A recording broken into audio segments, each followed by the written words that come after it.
Hi అండి, నేను మీ Manasa. Welcome back to Manasa Creations. ఈరోజు మనం సింపుల్ అండ్ హెల్తీగా పాలకూర పెసర వడియాల కర్రీ ఎలా తయారు చేయాలో చూద్దామండి.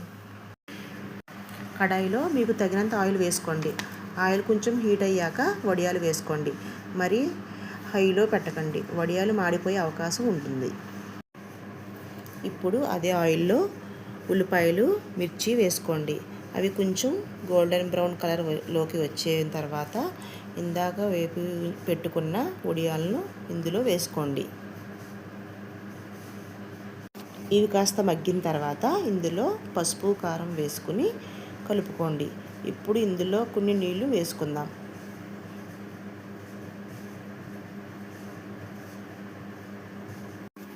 దీనిని మూత పెట్టి కాసేపు మగ్గనివ్వండి. ఇది మగ్గేలోపు మనం కడుక్కుని పెట్టుకున్న పాలకూరని చిన్న చిన్న ముక్కలుగా కట్ చేసి పెట్టుకుందాం. ఇది అంతా మగ్గిన తర్వాత కాస్త ఉప్పు వేసుకుని కలపండి.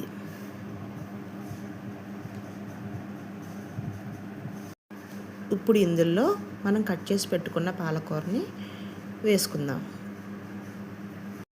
నేను గ్లాస్ జార్లో ధనియాలు, జీలకర్ర పొడి స్టోర్ చేసి పెట్టుకున్నానండి.